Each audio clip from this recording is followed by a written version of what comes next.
Welcome in, MJ38 show, 142, part 2, part 1, fully on Patreon. Well, we're jumping into Schlitterbahn talk. Great time. Coolest, funnest time in Texas. Yes. Come play Schlitterbahn. We're leaving this place.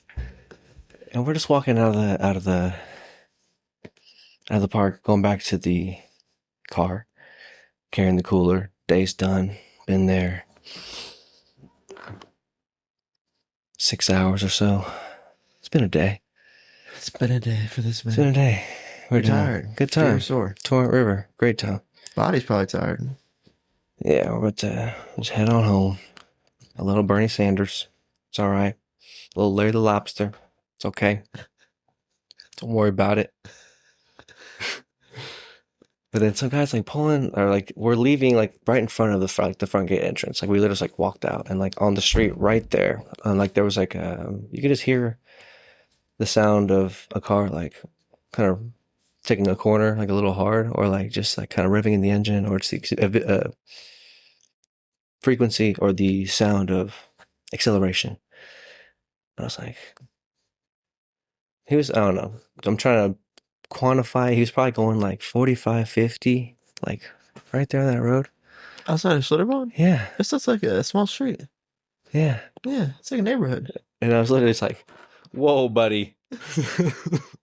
More or less like that with that inflection. But at like a kind of like a 7 to 8 volume, you know what I'm saying? Hold on. Hold on. Are you in your car? Or are you on foot? I'm on foot. Okay. Wheeling the cooler. He's in with the fam. He's in a car? Yes, like a SUV, like a black SUV.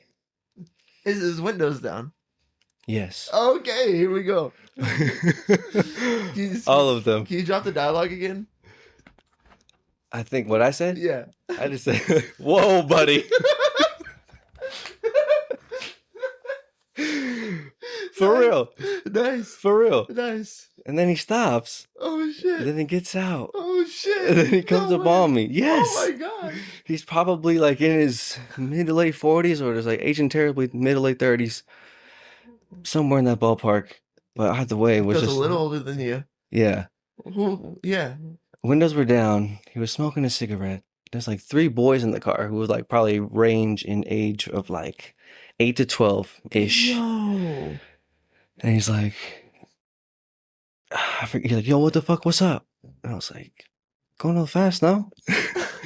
And he's like, are you a fucking cop, man? And I was like, no, sir. He's like, well, fuck you, bro. And he was smoking a cigarette in hand and wearing a shirt that had like a big pot leaf on it. I was like, going a little fast, no? You a cop? No. And then told me to go fuck myself, you know, whatever, this and that. More or less that. Yeah. And I was like, God bless you, man. Yeah. And he's like, you don't fucking know me. And then he called me the N-word, of course. I was like, oh. Nice. I'm just kidding. I was just in the joke. Or I guess use the N-word. Oh, okay. Yeah. Okay, yeah. Yeah, what he's called, I like, was like, okay. with a hard R or A? No. Okay, yeah. I was like, okay, man. God bless you. Yeah. But just standing on business. Like, I felt like bad, or like in some sense, some degree, you know what I'm saying? And he proceeded to like speed off.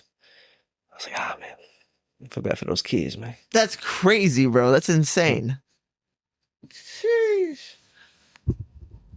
So he just hollered at you. And then my Schlitterbahn trip. He just hollered, like nothing, no physical altercation at all. No. He didn't want to take it there. My hat goes off to you. Round of applause for Justin. All out of almost like, just like a jokingly, whoa, buddy. You know? Yeah. Were there any other details of this situation that stood out to you as you were digesting this film yourself?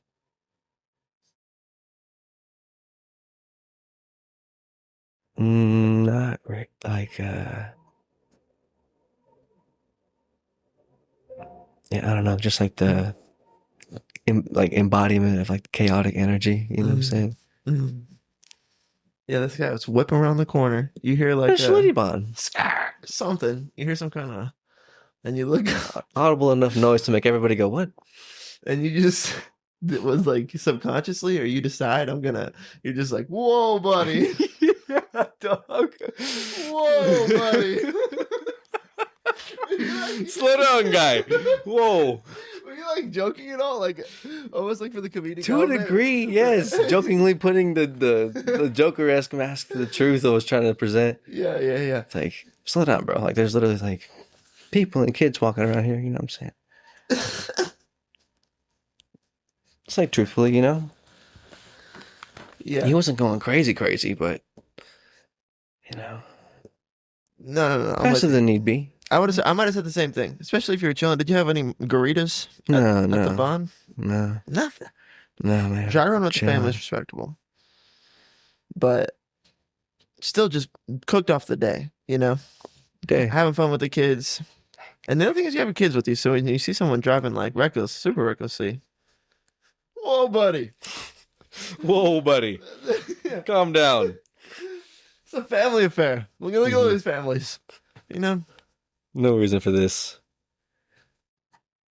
But then this guy pulls over his car in the middle of the... Does he just leave it in the middle of the road? Yeah, it stops. In the middle of the road. Yeah. Throws it in a park. Yeah. When he gets out, does he leave the car door open or does he close it? I think it's... I don't know. I want to say it's open, maybe? Dude, he pulled up on you for real. That's crazy, bro. So in this moment, do you have any... Like, do you get nervous? I mean, like, butterflies? No. Okay. Not at all. Wow. Not at all. It's like, I'm a little bit afraid of how little I felt in that moment. Dude, so I see felt the power of veins. the God bless you. Oh, okay. Nice. Welcome to the spirit of Yeshua. Yeah, dude. And post film God is bless you. you had the opportunity to be like, bro, what is going on, man? Are you okay? Mm-hmm, You know what I mean? Mm-hmm. It's like there's kids in the car, man. And I got kids. I'm like, this feels like something's not okay. They ask you, are you the cops? It's like, are you asking me if I'm okay because you want to take me to jail for it? That's almost a quantifying question. It's like, why are you trying to tell me what to do? What are you, the authority? But then you're like, no, dude, like, I'm a Christian. Or like, I love you. What? Why are you doing that? Are you okay? This is crazy. Are you okay? You know? Mm-hmm. Do you want to pray right now? What's going on, dude? Mm-hmm. But it's hard to be like conscious of that when someone's pulling up on you in traffic, bro. Hopped out the whip with the door ajar, dog. Like, what? Come on now. And then, yeah, and you're just like standing in the pocket. Be ready to bless him, you know? But it's crazy behavior. You don't know. He might have shot you, dog. Like, you know? For the whoa, buddy. Yeah, dude, for a whoa, buddy? Yeah. You kidding me? He might have made you run it, dude, in front of Schlitterbahn, yo. Whoa, buddy. No, that's not good. But you're right. He's got, and then further validated with the whoa, buddy, when he had the kids in the car. And I was like, whoa, this is a crazy situation. Man, where's the mall cops that work at Schlitterbahn, bro? I seen y'all out there, bro. Worried about me sneaking in a little bit of tequila. You should be worried about whoa, buddy, over here whipping around the corner. His families and stuff. My guy Justin's just like standing in the pocket, no nerves at all. Dude, that had to be such a cool moment for like the kids to see you just like stand on business. What did the family say afterwards? Just like, I was like, yeah, I feel bad for those kids, but I think I mentioned, I guess, sitting in the pocket or like the God bless you strength is like for real. But keeping a cool head, I guess is what I mentioned. Yeah. Yeah, definitely. Having some holy confidence, holy boldness. Now I'm digesting it more. Yeah. And I stood on what I meant. Or like there was truth in it. For like I put a jester disguise on it for sure. That's the thing. It's a whoa, buddy. Come on. Yeah. Come on, man. Yeah, we start breaking it down. I feel like it comes from a place. I'm with you, dude. That's crazy. That's crazy as hell, bro. Craziness at the Schlitz. Salute to you, bro, for handling it the way you did. If I would have my baby and someone pulled up on me, you know, like, Mm-hmm. What are you doing? like holding my daughter, you know what I'm saying? Yeah. Like, there's nothing you can do but enter that place of like standing on truth and being cool, like non-aggressive, but also just like honest. And then also like trying to quantify the situation. Like, bro, it's like we're at Schlitterbahn. And like, I'm not trying to be judgmental at all, but like your kids are here too, you know? So I'm just saying there's like kids here, you know? But I don't even defend you, man. Like in a personal way at all, you know? Mm-hmm. Just objectively. Yeah. My kids will be safe. You know, Yeah. well, come on. For sure. Why not? You don't want to save kids? What's wrong with that? Yeah, man. And this is kind of wild. Like, are you okay? You know, like, it sucks because it's like that's the moment where if you're gonna like turn the table on the conversation, you know, and if they're just gonna not let you turn the table, then he might just punch you. If you ask him, you know, are you okay? Or might just amp up the aggressiveness level rather than allow you to be like, let's diffuse this. You know what I'm saying? But you can't help what everybody does, man. You can't help what everybody does, man. But I can tell you, adding aggression isn't good for sure. Way to stay cool. It's not gonna help. Let's get on with our stories, bro. It's powerful to not do that. It's powerful to stay stable. It's powerful to be like Joe Burrow, you know, keep the BPM low. We're good, bro. We're good. Everybody good, though. Like, what's up, man? Like, come on now. Come on now. Damn, bro. That's real life, man. That's crazy, bro. That's nuts. Yeah. End of the Schlitterbahn trip. I was like, man, that guy's gonna be on my podcast tomorrow. That's nuts, dude. Crazy story though. Just a weird story, you know? Nothing ever happened like that when I was leaving Schlitterbahn. That's not Schlitterbahn core for sure. No. No, dude. That's a new demon. RuneScape Wild Encounter. Also, like, what are the odds you left within the 5-minute span that you left? 5 minutes earlier, 5 minutes after, whole day at Schlitterbahn, just happened to be whipping around the corner in front of you. Just for like a 20, 15-second span, you know what I'm saying? It's like, and action. Just happened to hit him with the whoa, buddy. Whoa. And then he hit you with the press Y in GTA. Just got out of the car.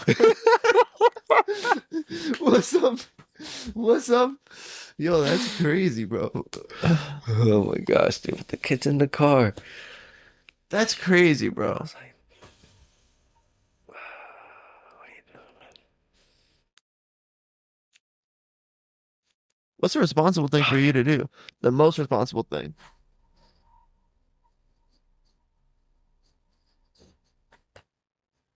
You're pretty close. I think you got an A. Yeah, call the cops. No, right? It's too much. Come on, he's just, you know, moving through. No, dude, that guy's tweaking, bro. That's not. Do you think he was on drugs or drunk? Was there any? Because that. Maybe a little drunk. Yeah, that behavior is out of pocket. Was there any substances involved? Do you think getting him out of pocket? I have no idea.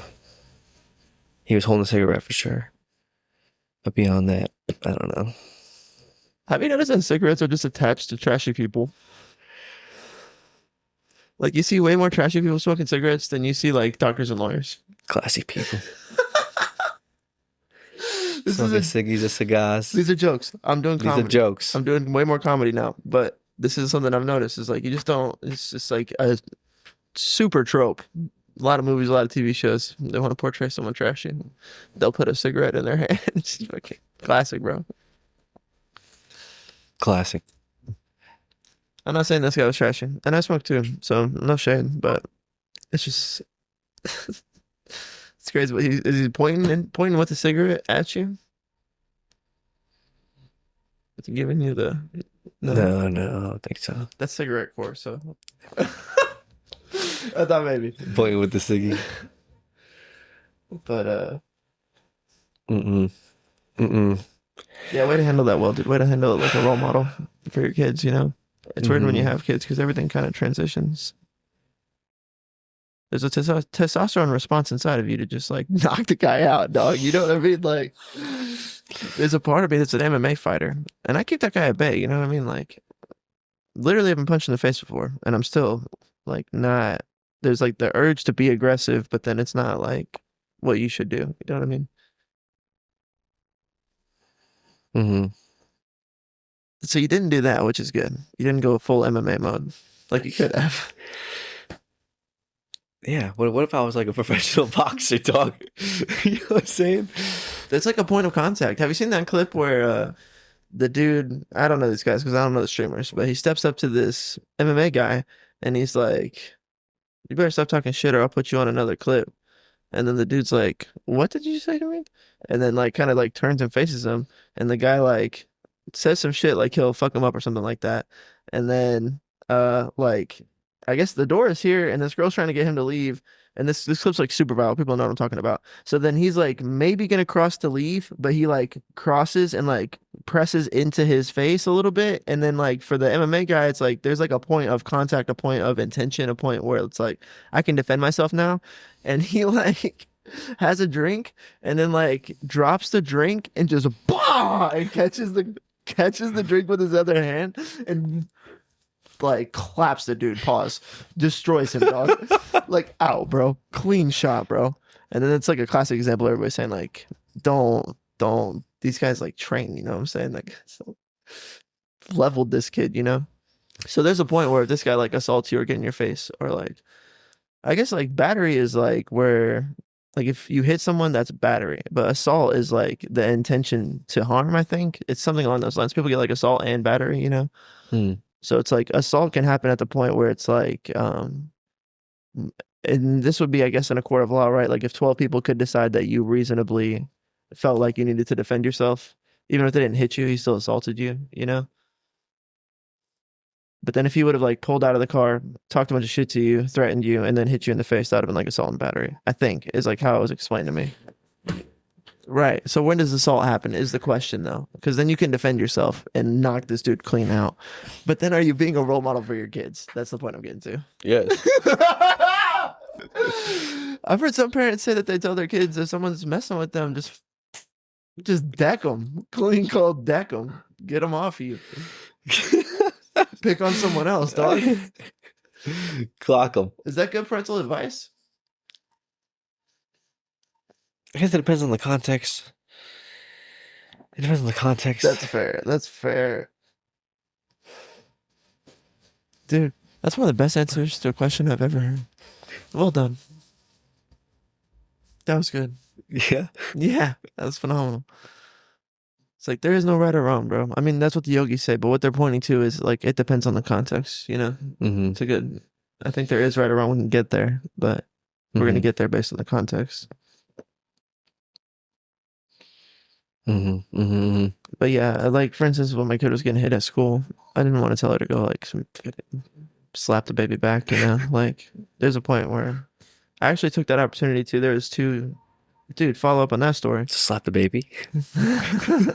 No. But I had told you about that third time, right? Well, now Demi's kind of like rotating between classes. Okay. So like, I think I told a story on the pod where I drop my baby off at daycare and this kid runs up and slaps her. And I'm like, yo, what the fuck? And then this happens 2 days in a row. And the third day they move her classes. But then now she's rotating between classes, sometimes depending on the day or how many kids are there.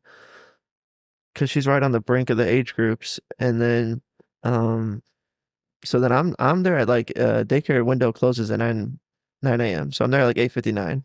And then someone comes in behind me and it's the dad of the baby that is hitting my kid and we're taking them to the same room together.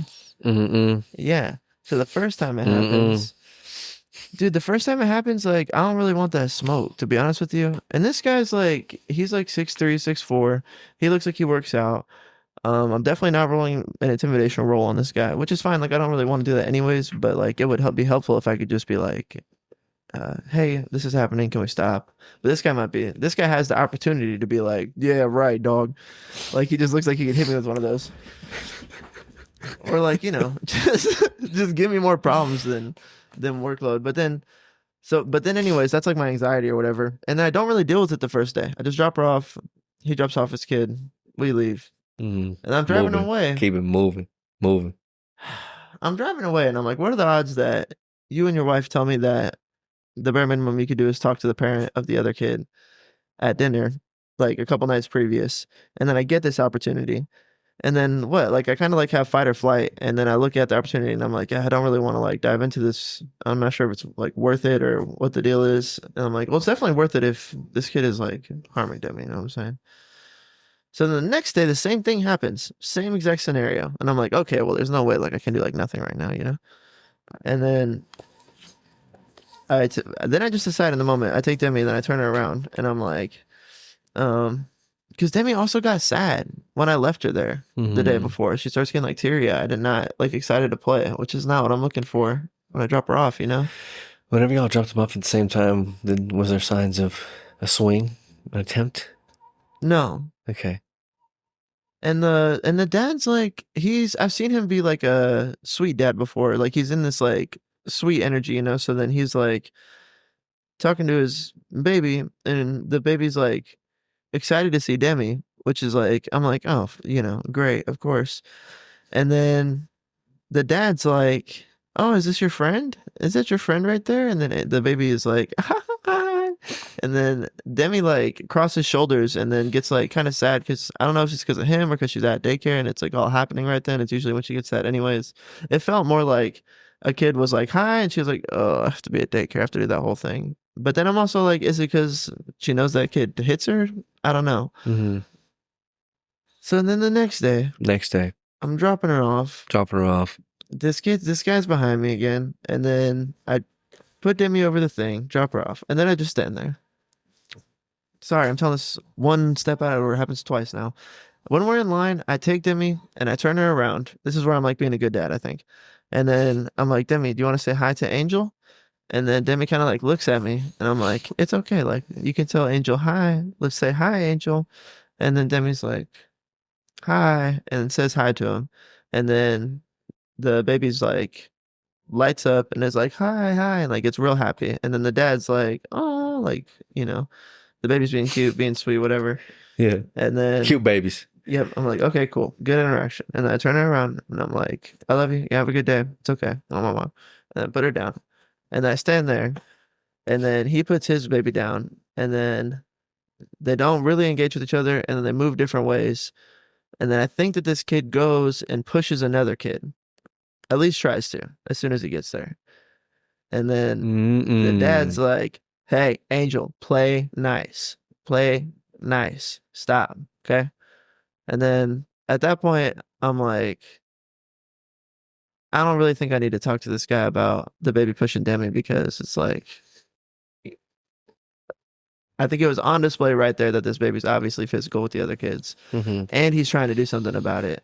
And if it could have been just Demi saying hi to this kid, took Demi off of this kid's radar as far as like who he wanted to torment that day. If you want to think about it like Jordan Peterson. And how much can I know when Demi's biting kids, I can't do much about it other than tell her soft touches. Like I felt the same as him. Like I'm in the same boat as you, you know? So I just was like, you know, we turned away, walked out at the same time. And I was like, take care, bro. And just like left it at that. Felt like it was relatively polished. That's nice. But I had to have the energy of like, we need to do something about this, you know? I can't not do anything about this.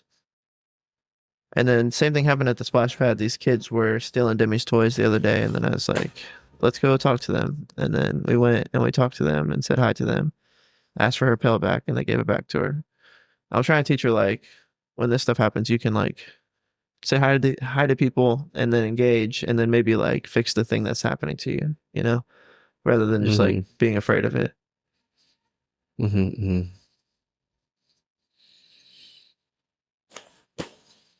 Bravo. I talking about one good film. Thanks, bro. I was talking about one good film moment. Thanks for letting me share it with you. Where I figured out a way to deal with that. I think for the better for her. It's better to like just go say hi to the problem. Trying to introduce her to that. It's like gotta face the dragon. Yeah, that's what it was. Face the dragon, kid. I'm like, there he is. Like, you need to say hi. Go do it. Go do the thing that you're afraid to do right now. And she did it. That was sick. That was sick. And the baby was happy to see her. Like, oh my God, she's saying hi to me. That was his energy, you know? Just wants to be noticed, wants to be played with, wants to be interacted with. Probably right. I don't know. Is that like every bully's Different. route? Validated. I don't know. Jealousy, envy. It's also just a baby. But Babies just being babies, man. Babies are aggressive. 2-year-olds are aggressive. yeah, Jordan Peterson talks about 2-year-olds are like, Aggressive little creatures. unreasonable. Humans at their worst. At their behaviorally worst. Throwing tantrums. But no, she's the most adorable thing in the world. Throwing tantrums. Tantrums. She's, yeah. The car's a thing, bro. Driving in the car. Well, it's just like getting her to agree to get into the car seat. I have like a 70% success rate. 30% of the time, she's not down. And she's agile and like really good at leveraging her weight. She'll like arch her back, drive her heels into the seat, and then she's got shoulder control too. So you try to take one of her legs away, she just rolls to the other side, pulls momentum. The other day, I kid you not, that was kind of a joke, and she was good at it. But the other day, for real, she decided she didn't want to get in there. She had a tight spin, got all the way out of the car seat, and was standing like in the middle section, like half like, what are you gonna do about that? And the other half was like, where am I going now? Like I'm about to scramble. Can I make it to the front seat? Unknown territory. Yeah. Dang, hitting tight spins. Yeah, she was just out of the car seat. Coming off the edge block. For real, dude. She got her hip on the edge of the seat and just like turned out. And it's funny when she's running around here, she does have a capacity to like, she'll be running at the chair and she'll like and then she'll plant and then like clear the chair and keep running. But for that second, I'm like, yo, you're about to smack this chair. She's like, oh, good, good, no, oh, good. It's funny. Getting control. Kids. Having kids. She's a cute little baby. Oh, that baby. I think that's part of the thing Jordan Peterson would say too. They're so adorable because it's really hard to deal with the tantrum side. But luckily, Demi's tantrums aren't as bad. She's also not 2 yet, so I don't know. Yeah. Babies are just aggressive, you know. Just little humans. Here's parent core. People will be like, oh, yeah, everyone says terrible twos. Actually, the threes are worse. Yeah. No one says that, but the threes are worse. It's like, you're like, oh, man. Oh, great. Sounds awesome. Thanks, man. Appreciate it. Yeah. Have that to look forward to. But nah, it's the best. What were you going to say? Nothing's raising kids. Thinking about that more and more. It's tight. Yeah, it's like I enjoy going to like the volleyball practice and like the volleyball games and stuff, you know what I'm saying? It's like an enjoyable second movie. Or you say a sequel. They really invested in it. You're like, nice. Our DNA part 2 is going. It's a good story. Nice. I was thinking about that because I was thinking about my dad going to all my games. Mm-hmm. And I was like, that's like a time commitment, you know? It's not that bad. Like Friday nights to have to go to a varsity football game is like, single dad for a while. Definitely wasn't going out on Friday night, but I think he liked it. But I was appreciating the fact that then he went to all the basketball games that were home games. And then he was the chaplain for varsity my junior year. So he went to all the away games too, which is cool. But it was cool. It was a nice time investment. I was just appreciating it. He's the guy. Personal. Yeah, I love him. It's hard. I was thinking about it too because I wanted him to. I really wanted to move down here. Shout out, Dad. I'll clip it and send it to you. Come to San Antonio, man. San Antonio's dope. He's ministering and pastoring and doing his thing and loving it and good at it, and has an awesome group of people that love him. But eventually he'll retire. I'm hoping he'll come over to San Antonio. We got a granddaughter. Yeah, he has zero interest in moving, and I'm going to try to make him 0 to 100. Yeah, because it's going to take 100% to want to do it. And that's just such a big ask for anybody, for their parents. It's like, I remember being a kid being like, I need to go on this trip, and there's no way Dad wants to let me go on this trip. Mm-hmm. I heard something cool. San Antonio. Oh, if you just want to pivot, I could pivot with you. Well, what's up? I heard something cool about I think it was Jordan Peterson saying that children are cool because they help give you a new vision for life. They renew your vision for life. Because most of the time, by the time you're like 30, you're living through the memories of memories. So like all of your contextualization for everything is based on you remembering a memory of your contextualization of it. But then the baby will be like contextualizing the world in front of you, and then that allows your vision to be in the space with something that has like a fresh vision, and then you get fresh vision too. And so, I think that's part of what I was talking about with the CERN accelerator, and like people were saying that the days weren't like fresh anymore. I think it's because it's like your contextualization of the smell of the air is based on a memory of a memory. It's not based on you like smelling the air. But then sometimes we get into a space where you're on vacation and all this new stuff is happening and you smell the air and it's like it's new, so it has novelty, so you're able to like contextual and like have fresh vision for it, you know? Mm-hmm. But we just lose that. It's everything is dulling itself over time because of entropy, because of the way our brain works. Yeah. Yeah, having that story is it's awesome. Yeah, like when Demi's playing sports and stuff, it's gonna be great. Sick, dude. Sick. Yeah, if all the sports like wishing my daughter was gonna play, volleyball's dope. It's inside. So like as a parent, out there in the rain or out there in the heat, Yeah, out facts. there in the cold, whatever. Indoors, nice. That's nice. Not a lot of running for her particularly. Facts. A little more sprint, quick movements, but still whatever. And it's exciting. Saying volleyball's dope. I remember seeing that like in the 2008 Olympics. I was like, volleyball is pretty sick. It's sick, It's dude. kind of sick. Shout It's out dope. all the volleyball players out there. Yeah, seeing it at the Olympic level.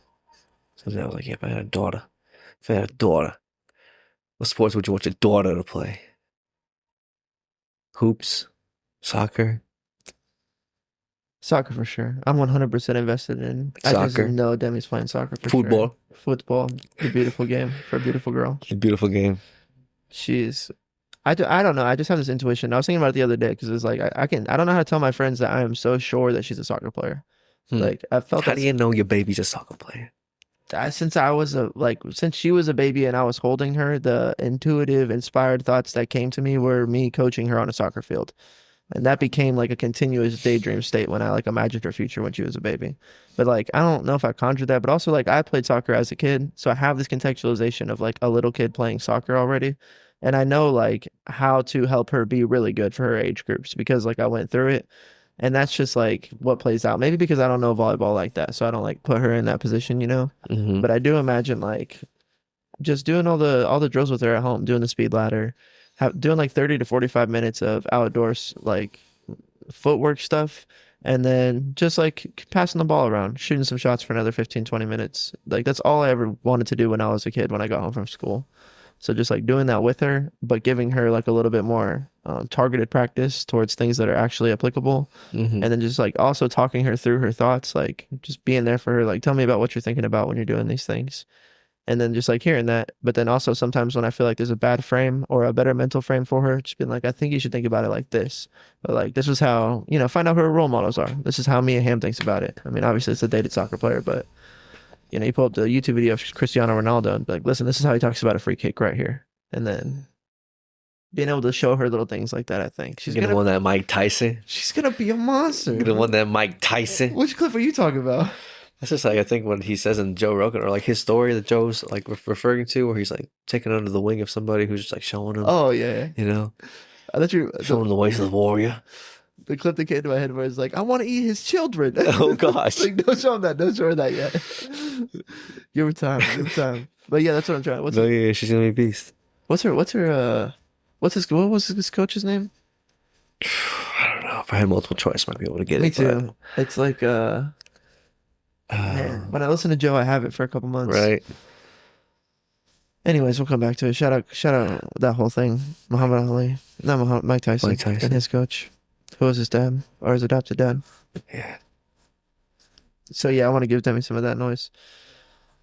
Get her in the position to be, and also if she's receptive. It's a dope story. It's all I was interested in as a kid. Yeah. So if she's into that, if not, we'll step into different worlds. But sport. It's funny you asked me about sports specifically because. Mm-hmm. I think volleyball and soccer are up there for me. Like those are I'm sure she'll want to play other sports if she's like me. Yeah, she tried soccer. Oh, shoot.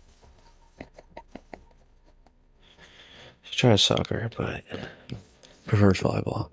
Naturally pretty good at it. Volleyball's a fun sport, man. It's dope. It's fun. It's Water fun volleyball is Schlitty, bro.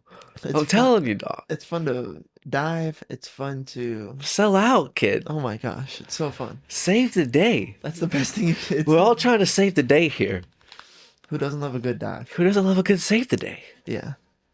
Dude, beach volleyball, like we'll get into a 4-on-4 scenario. I'm going nuts, bro. Going bonkers, kid. Like, it's quick twitch, right? So you're like, need to go. You Is know? jumping and timing and body position. Yeah.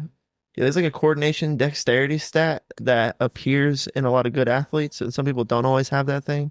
But in volleyball, in that split second, also that's another thing. How fast does your brain process?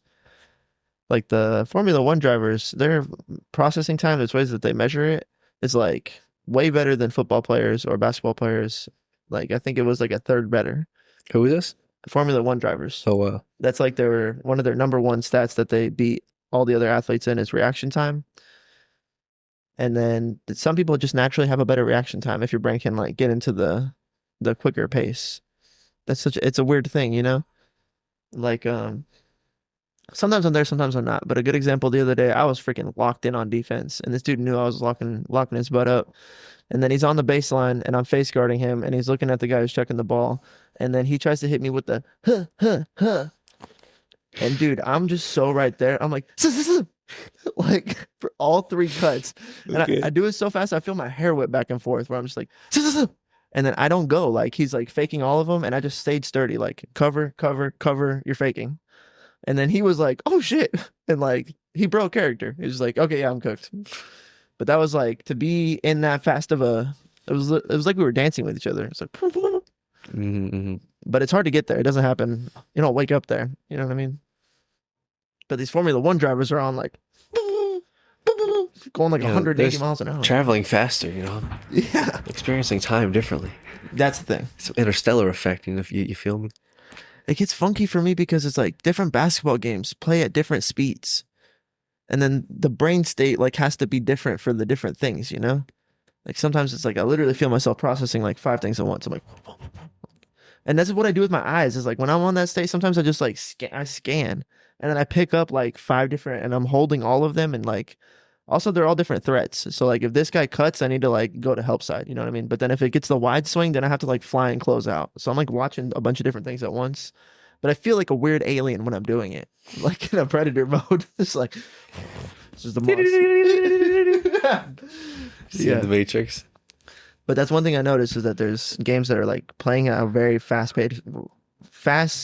pace, and that makes my brain have to process faster, which is like almost the same thing as that interstellar effect. Same thing with some nights at work. Some nights are like going ham, and you got to be like nails, bro. 10 things up, 10 things down, and they're all perfect. I mean, dude, you know what I mean? Just hitting it. Executing. And then time is flying by when you're in that state. Yeah. That's crazy. It's going. It's fleeting. It's going by quick. But yeah, it can also be grueling and grating. Taking forever. Dead. You need obligation, you know, so you need some monsters to fight. You need some dragons to slay. Some of it's, yeah. That'll result in a worthwhile expenditure of time slaying dragons. That's facts. Some of it's just context. You can change your context. You can change your mental frame that you're in. You can. Sometimes it's hard to do it in the now. Yeah, just aiming up and walking that, aiming up and walking that. That's all there is to do.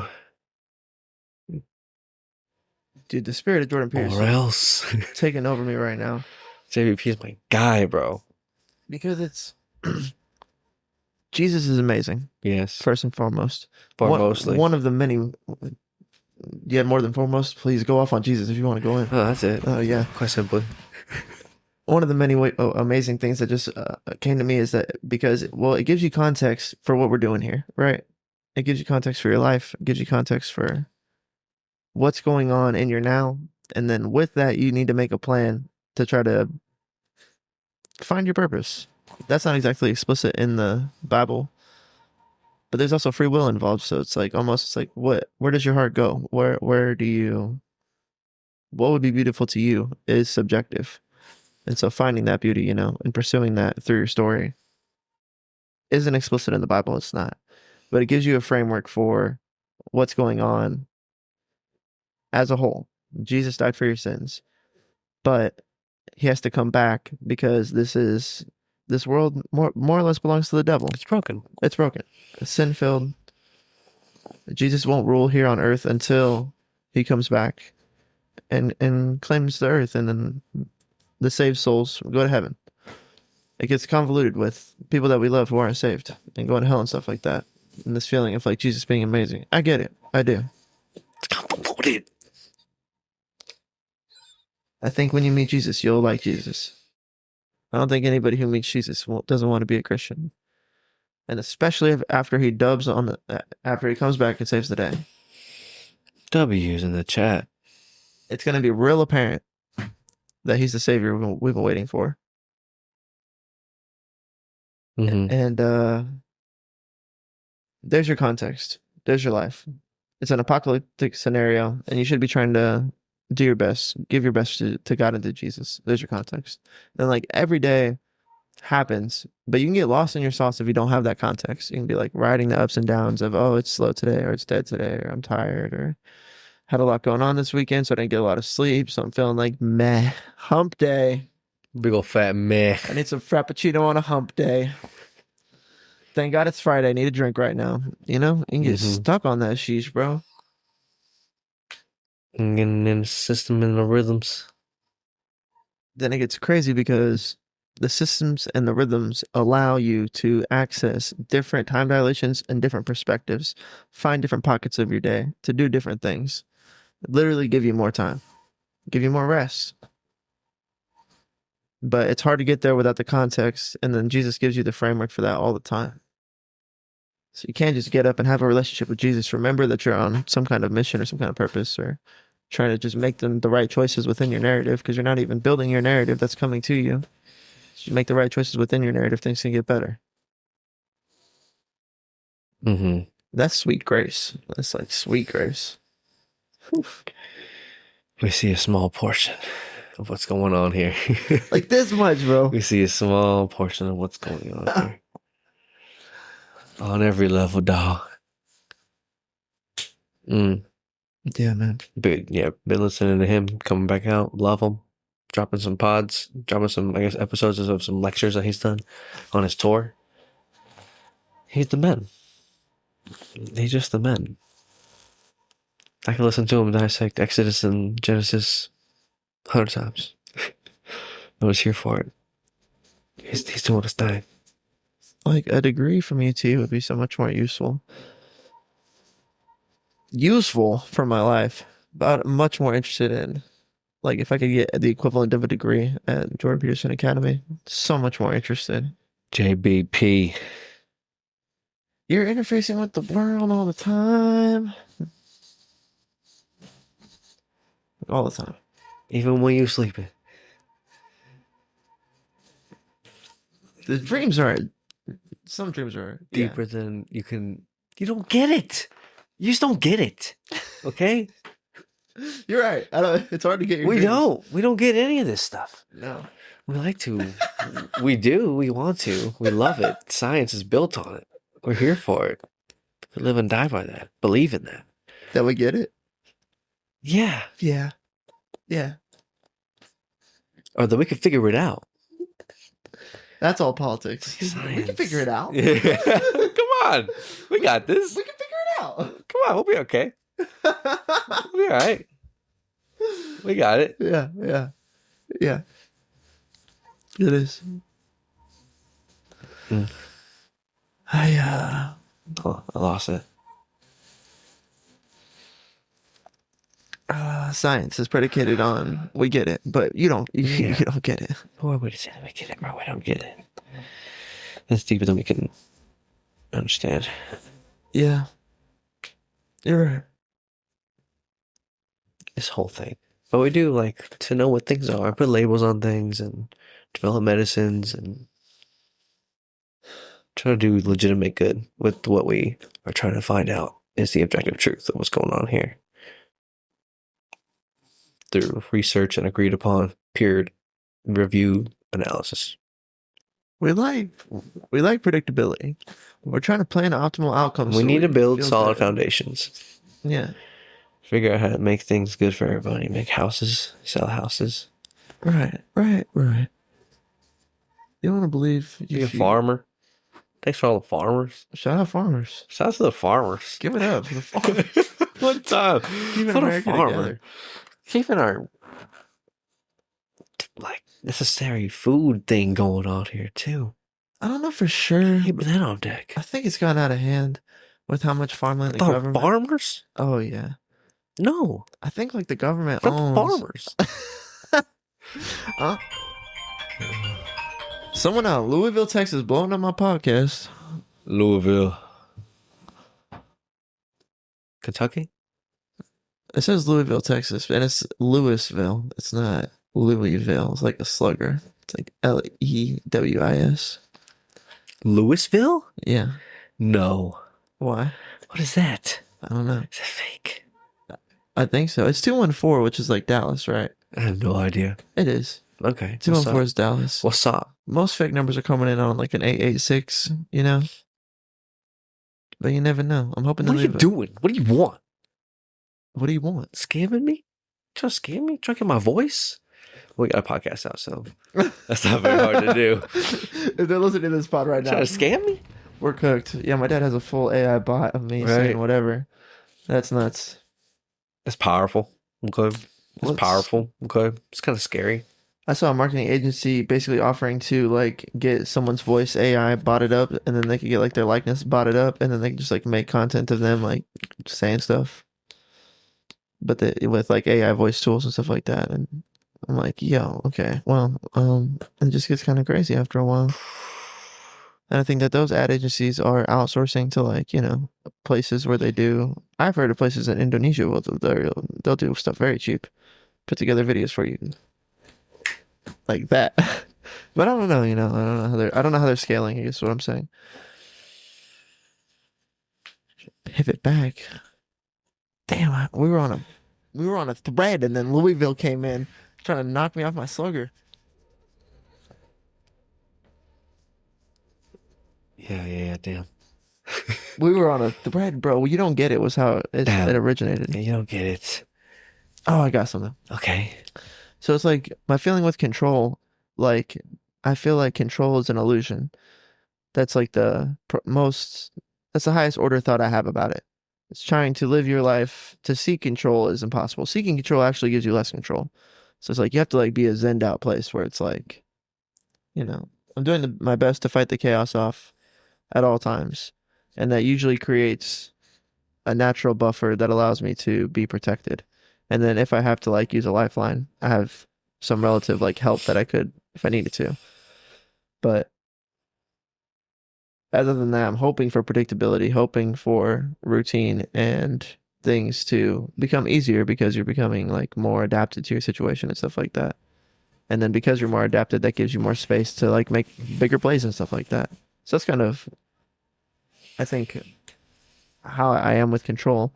But then I was watching a movie that reminded me that like the feeling of when my spleen ruptured and I had to go to the hospital and I had like a lot of anxiety during that time or after that time. Even when I was like living with my mom for maybe a week or two afterwards,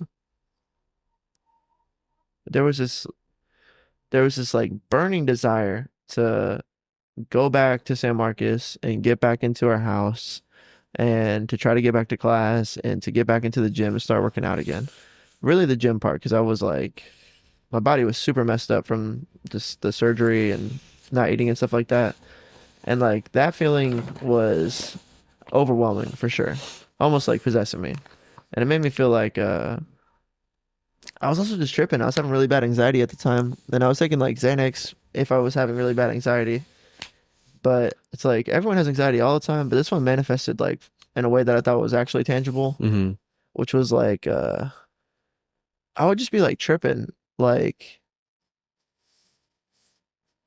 trying to think of a good example. It happened maybe like two or three times with my parents where I felt like maybe I wanted to go back to San Marcos and they were like, you need to like you need to recover. Like you're not okay, and you're really susceptible to infection right now. And like I just want to like make sure you're good and being able to like if you're not okay, take you to the hospital and know like quickly and right away and stuff like that. And trying to reintegrate into your life right now isn't like like a good choice. But then I would be like, just tripping, like getting like aggressive or upset with them or questioning their motives or not just being like these people care about me, And then I would be like, they would be like trying to talk me down for being like aggressive and upset. And then I would get to a point where I would be like, like I would circle all the way around and then start going down the same rabbit hole, the same line of questioning. And that's when I would be like, oh, like I'm tripping. Like I don't even know where this is coming from. And then I would be like, let me like take a Xanax and chill out. That happened maybe like two or three times to where I was like, okay, I'm sorry. Like I don't know why I was like freaking out more or less. And so that was kind of like in the back of my head is like that happened because the surgery was like traumatic. Or that was like a form of PTSD. Hmm. Um, and then I was taking Xanax for maybe like 30 days and then was like, okay, I don't want to take a Xanax every day anymore. And then just stopped, which is cool because it's hard for some people. But then I heard just local anecdotally through people who use drugs like recreationally and stuff what Xanax was and bars, hearing about like Hmm. hip hop lyrics about bars and stuff like that. But that was how I interfaced with Xanax for the first time before I had heard all that stuff. And I think like anxiety is relative for sure. Like you can be nervous about going to work or nervous about having a tough conversation, or just butterflies to have to talk to your first table for the night. Like what is anxiety? But I was tripping for sure. Yeah, definitely or an encounter with a larger abstract, representation of that ideal, or that not ideal, with that the idea, I guess. Anxiety itself, like depression. You know what I'm saying? Yeah, yeah, yeah. It was like this. I Like guess strong demons, almost. You know what I'm saying? for sure. I had a more HD vision of what it was come to me just now, which was like I felt like I had a girlfriend, I had like a job, I had like my body was coming together, we had a house. I did all right in my first semester, my first year of college, but I wasn't doing great already to start my sophomore year, and I needed to like go off right, like get my shit together more or less. And I was trying to. I was like going to office hours for professors and shit like that. I was trying, and then it was like boom, flatline. And I was worried that like all those things, like the feeling I was having of being this new version of myself, I was gonna lose all of them and like I don't know, become what, but if I wasn't there tending to these things and, making sure everything was good, they were all gonna go away. And that thought was so scary. It was so scary. It had me like tripping. I'm like, get off me, I gotta get back out there. I gotta go and they're like, dude, chill out. Like you almost died, bro. I'm in a war. Yeah. They're coming. I was like, no, my life's coming together. I just want to be somebody so bad. Hmm. It's like to a fault. Hmm. Okay, so that anxiety, all that stuff, I think in my mind it all stemmed from this like loss of control. It's like the feeling that it was all ripped away from me or whatever, and I had no capacity to like go fight for it or go keep the gears turning. I was like just put out into this cloud to go like recover and rest and watch everything slowly wither away with time. That's how it felt. And like that, so then like what is control? Like that was the loss of control. So then before like to try to determine what could be control that I had before that, I guess maybe just like agency for things to go your way. Yeah, or a desired like narrative outcome that you're heading towards. You know what I'm saying? Yeah. Yeah. Yeah. Like this story makes sense. This story is worth my sacrifice. I know how to make this story. The gears turn for this story. Yeah. That's good, Head in this dude. direction. I had to think about it because yeah, maybe we do kind of cling to that like lot. If we have a good story for our life, then our life makes sense to us. And we kind of need our life to make sense to us. When it doesn't make sense is we get more chaotic and live in more chaos. And I think the Matthew principle exists, and I think manifestation somewhat exists. So it's like you can't live in that chaos very long, or you're gonna start like becoming cigarettes. Principalities. The principalities. It's deeper than rap. Demonic forces and principalities. For real, dude. For real. See, that was like a weird. See, I wonder if it affected me more than I know that it affected me, but I don't think so. I don't like in summation of all the thinking that I've done about it. I don't think so. I think it was just a manifestation of a lot. I remember feeling depressed before that.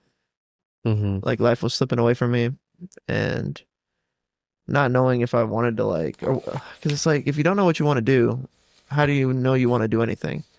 And things were like, I don't know. Not exactly sure what it was. I think I was just having a hard time.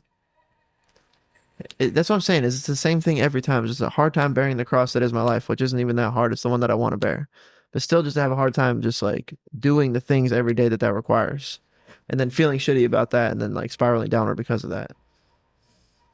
But then, whenever I almost died, I was like, no, I definitely want to live. I definitely don't want to die.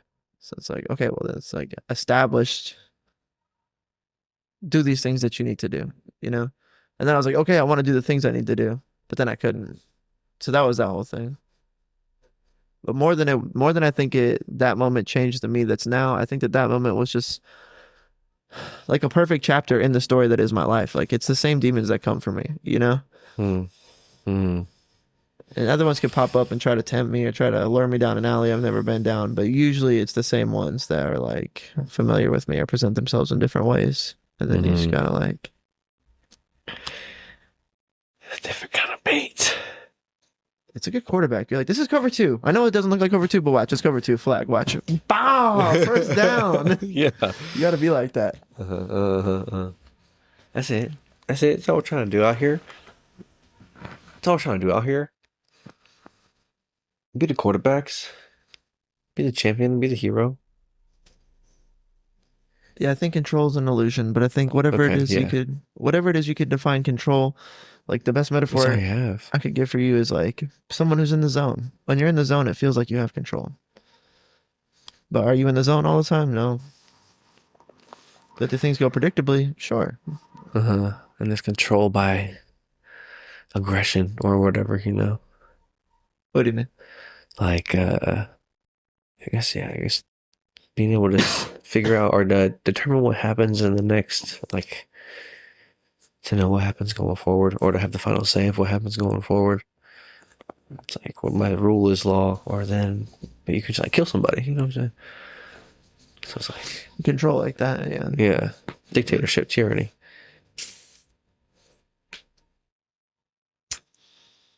Yeah, so there's bigger forces of control that can hit you that can make you feel really out of control. And you can only control so much. That's facts. If you can control anything at all. It's all you got. Yeah, it's like you're square, bro. Like your little garden, your little 1x1. Yeah, dude. And there's times where like shit happens, bro. Like, you know, my dad lost his job and they lost the house. You know, like shit could feel real out of even your garden's out of control. You know, chaos has entered the garden. Yeah, you always got your mind. There's always a future where things can be better too. What's that? There's always a future where things can be better. That's the hope thing, you know. That's the hope. Yeah.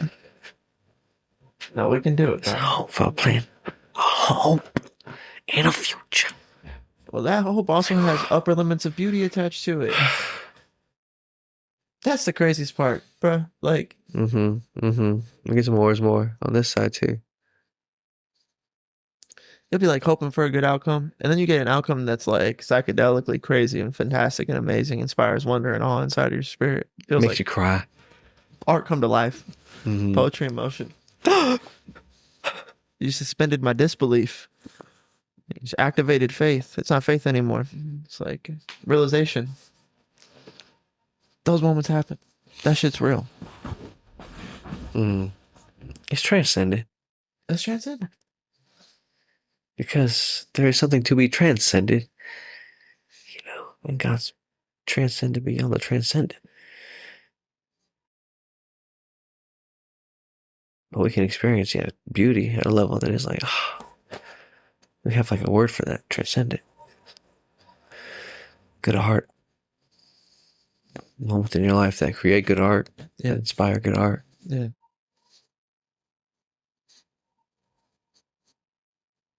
There's zones you get into. It's like you're not always having story climaxes happen in your story every day, you know?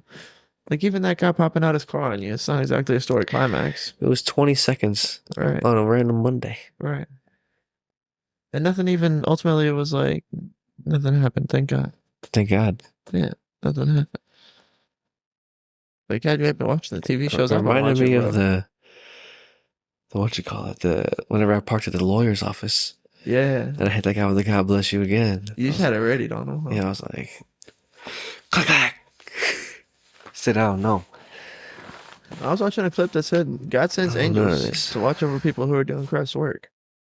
It's like standing in the It would have pocket. been cool to share the gospel with him. That's what I'm saying. If he was home for that, you know. Yeah. May have offended him. You know, could have been made it a little worse. It was tough because that's where I was at with the guy where I had that confrontation where I was like, let's go to church. But I also just like watching the post film, I could see how you could perceive it as like, you know, like being an asshole, you know? Don't be an asshole. No. That's what I'm trying to do. That's what I'm trying to do. I'm also just a person. We can't just be a nice guy, you know? Oh, sorry, sir. My bad. No, there's business and truth to stand on. And then when they want to take you to the rack, it's like, dude, I'm not going. I mean, like, what? Come on, man. There has to be something we're trying to do here that isn't just go to the rack. Like, are we trying to find truth or reason? Problem is sometimes if like one person has a point of view, this person has a point of view, and you get into an argument, neither person is ever going to change. Like all they're doing is trying to convince. So it's hard to even have like a conversation where anyone's open to the other side in the first place, you know? Mm-hmm. Sometimes you can, like if you're real receptive, it's like, I'm hearing you say this. I agree with that. I think that is true. But I don't think that you can deny that this point of view also has some kind of like space here. Like this is also true, right? And hopefully there's enough people that like the person can't just be like really hard-headed, you know? But that dude, I don't know what he was on, you know? Didn't seem like he was on the type of time to be open. I don't think so.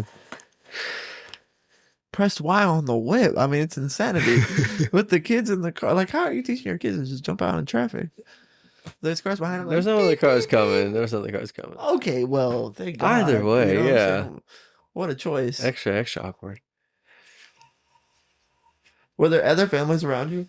I don't think so. Not within memorable like proximity. Maybe like off in the distance. What'd your wife say? Nothing? Or like during the interaction? Or like afterwards? More or less. It's like I'm glad you're able to like keep your like keep it cool. Not. It's like knock him out. I thought you were gonna kick his ass, babe. That would have been bad. Yeah, dude. Cops show up. You gotta explain that this guy hopped out in traffic. The 3 kids come out. They start trying to whoop your ass. You know, you got 3 kids just trying to take you down. Yeah. The huge shirt with the pot leaf on it. Bro. It's like, what you doing, man? Come on, man. It's so funny because it's it's not cool. Yeah. You know it's not cool. I hit you with a woe buddy. It's a little gentle woe buddy. You're a walking woe buddy right now, Woe bro. buddy. Whoa, buddy. Someone had to say something. I think if I had to guess, you're probably running late somewhere, and this isn't helping your timeline. So, like, I'm sorry, but, you know. God bless you, sir. I think it's powerful. That's way better than trying to make a joke out of it. Straight to scripture. It's just... Is it pious? Let's get out of here. No. I'm out of here with that. Let's continue with my story, bro. Like, I ain't got time to add any extra curricular chaos to the story. I just want to go home. Way to not flinch under the pressure. You gotta stand in that pocket. You just got a clean block coming for you, I swear. I swear it's the left guard. He didn't have anything, so he checks backside and he sees interior threat, so he hinges open. Bah! And you're good. You step up in that pocket. Boom. Throw a strike. Throw a dart. That's a lot of it. A lot of it's just like state of play. A lot of every day is just state of play. It's like it's hard to have a good game every single day. unless you focus on how do you ever have a good game? What is it about that day, that game that you played good? Mm-hmm. What was different? You know, and you can dive into these routines and habits and sleep and nutrition and mental frames, routines, and you can procure better performances out of yourself. It is definitely possible. It's super real. And that's ultimately the goal, is to procure a life, a lifestyle, a set of habits that allow you to procure optimum outcomes where you play good games. But I think that those frames work because a lot of it comes down to like just state of play. Like when conflict happens, you could have been having a bad day. And then because you're having a bad day, you're like, you know, you just have this one loose thought. And this loose thought says, you know what? I haven't missed a day in the gym for about 10 years. If I can't knock this guy out, what's it all for? What's it all been for if I can't defend myself? What am I doing with my life if that's the outcome here? And it becomes something bigger than it was, and you just decided you were going to set the tone for the next 10 years of working out. If he gets within an inch of my chest, I'm knocking his ass out. I'm knocking him on his ass. I'm knocking him down. Those could have been your thoughts, Mm-hmm. but they weren't. You were playing a good game. You were in the right frames. You were in a good space. You're like, he's showing blitz, but I'm throwing strikes. Ain't a problem. Yeah, and even like taking me out of the situation, him doing that to somebody else, it could have been the wrong person too. You know what I'm saying? Someone else could have just been hit him with the clippity clappity. Standing ovation. Lights out. It's not funny. It's funny. It's not funny. It's funny. Yeah, a lot of bad outcomes. A lot of wrong people to do that to, bro. Could have been having a bad day. Slight dialogue. Maybe he was looking for anything to take it to the next level, you know? Any kind of aggressive behavior from me would have put him over the top. Mm-hmm. But you kept them cool. That's Jordan Peterson for sure. Jordan Peterson has that story in his book where he's like, has a neighbor that's on maybe relatively on coke all the Drunk time. and stuff. And, Drunk all the time. Pulling up, trying to sell him toasters. Yeah, like needing money or wanting or wanting to mess with Jordan, knocking on the door in the middle of the night, being like, hey, I want to sell you my toaster for $20. Like, how do you deal with that, you know? Big, scary motorcycle gang guy. But Jordan Peterson was like, you gotta be cool, you gotta be honest. So aggression is not, it might set them off, and then lies, that's the other thing, weirdly enough. So aggression and dishonesty are the things that will set these people off. So you gotta be cool and honest. And stand on it.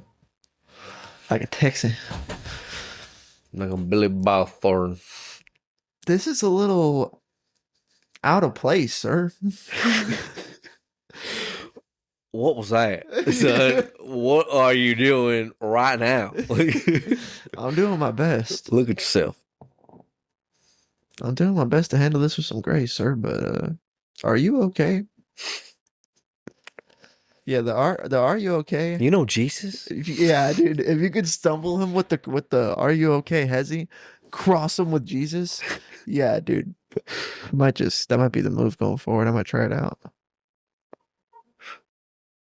Establish. This is strange. Are you okay? Do you want to pray?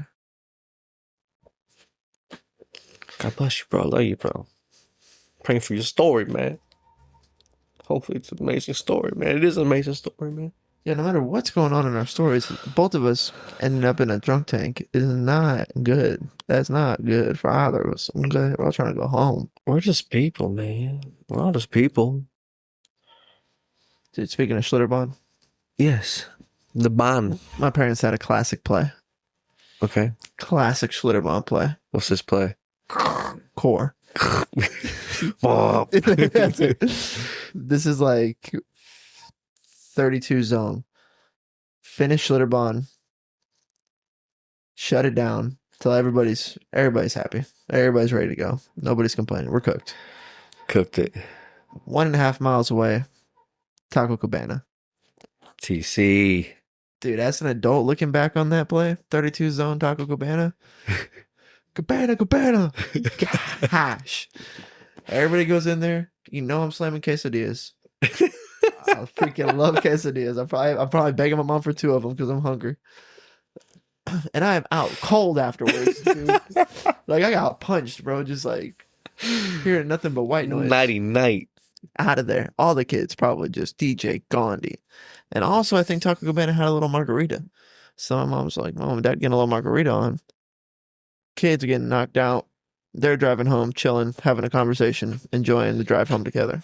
I'm like, psh, beautiful. What a play. Great play. And Taco Cabana is relatively affordable, you know? Like, compared to when you're thinking about food costs, stuff like that. Like, Dem doesn't know Chick-fil-A is fast food. She's like, oh, this is great. I love Chick-fil-A. Those quesadillas could have been made by a Michelin chef for all I cared at that point. It's freaking, it was gold. Golden. It was solid gold. Core. Schlitties. Yeah, Next dude. to the Taco Kabizi, bro. Yes. Just Absolutely. hitting out of this world. Hitting ridiculous, bro. Hitting the food afterwards. Ain't nothing sleeping like after you went to a water park. See, that was the thing. That was a whole thing I had to deal with. The Schlitty's dope. Dude, I had a realization that we're getting older, you know. Part of that was touched with I mentioned it earlier in the Patreon portion, but the touching on my heart of like playing the volleyball and seeing the kids like try to like come up with the idea in the game mid, like at conception of idea, like have that idea in front of me at the Torrent River. Where I was like, that's how you do it. That's how you schlit. That's how you enjoy the bond. Yeah, That's what we're all coming here for. yeah. That's sick. Just that little game right there. That's sick. Touch my heart. Man, bro, man. I love him. I miss it. But I had some Fuck. attached with that is that we're getting older, you know what I'm Yeah. saying? And then like even at work, I had just said the phrase, that's all she wrote. What does that mean? What do you think that means? Like it's over. It's a wrap. Yeah. It's chalked. It's good. The shift is over. We finished all the side work. We're done. We're about to leave. Like, that's all she wrote. Yeah. Server assistant, she's like, I don't know, 20, maybe 21-ish in that ballpark. She's like, acts like, what are you referring to? What are you trying to say? Like, what are you talking about? And I was like, you've never heard like people say that? Oh, Like, no. that's all she wrote? She's like, no. I was like, Oh no. are you kidding me? Well, it's an expression that we used to say back in the 1900s. I'd say it's over. It's done. I'm not sure where that derision has come from exactly, but it's a common saying that we all know what we're talking about, you know. Except for them kidses. I feel like it's kind of intuitive. Yeah, that's all she wrote. It's over. It's done. Getting older, man. Twitch my heart, man. We used to be like Jazz and the girls' age. We were their age, you know, and younger potentially. Going, enjoying the schlit, Yeah. enjoying the bond. Yeah. It's weird as hell for sure. It's tough trippy. because it's like you gotta let go of. Like I miss doing that stuff with my dad, you know. Mm-hmm. But then I gotta be like enjoying the reciprocal, which is really easy. It's natural. It's nice to be like there for your kids, you know. It's awesome. That's Look, how you jeez. slit. James Bond, dog. Right. What? James Bond. Yeah, yeah, nice. Yeah, but it's life's a crazy thing. The flat circle nature is crazy, right? Crazy. It's insane. Crazy story we all playing It's out. deep as hell, yeah. It's really it'll touch your heart. Yeah, and having like kids and family and other people's stories also to derive beauty from is a beautiful thing. You know, so we love our families and like our kids for sure, you know. Yeah, Talking about that earlier, going to like the volleyball practices, soccer practices later for Demi, you know what I'm saying? You're gonna love it. for sure. It's awesome. Yeah. It's like, yeah, I'm gonna just go and watch you do this like clinic, you know. Yeah. Let's go. You down to get better? You trying to get a little better? Let's go. Let's all be better. Yeah, it's a lot to I felt kind of bad when I realized like it's like a financial strain and a time constraint for your parents, but It's a thing, yeah. yeah. I'm thankful that they did it. And It's a then, yeah, worthy kinda- sacrifice. Your yeah. kids, man. Your kids. All these kids playing all these And it's an sports. opportunity, or you know what I'm saying, or it's like it's a gift to have that story, you know, to have parenthood. Parenthood's a gift. Facts. It's more deeper beauty, more nuanced beauty as well, you know. Worthy for sacrifice. And then just like a whole additional like set of books to read, you know what I'm saying? As far as like things to consume. Yeah. Yeah, when you're right, you're right. You're right. And it's beautiful. Yeah, one thing that I would say about parenthood for sure that's cool is that I get these like reciprocal perspectives of my childhood memories. Mm-hmm. And then that allows me to have like a different kind of connection Bond. perspective from my mom, you know? Yeah, exactly. More empathy towards like your parents. Yeah. As far as what it means to be a parent. Yeah. Or being the same age as somebody, like during a specific time. Right. Yeah. Yeah. And like Going through it. um like watching Finding Nemo as a kid with my mom and then watching it as an adult. Yeah. Cool, dude. Like you get this, you can see it through her lens, and then watching it through her lens gives me this deeper connection with her now. You know, it's like magic almost. Like there's no way I should be able to find more connection with my mom because she's not with us anymore. But through Demi, I do have more connection with her because I understand her in a way that I couldn't understand her before, you know? Mm-hmm. And that's super cool. I mean, that's like crazy. That's like, you know, it's cool, man. It's good. Maybe everybody feels like that when they get older. They can relate to their parents more, you know? Mm-hmm. I think it's at least just true on some level.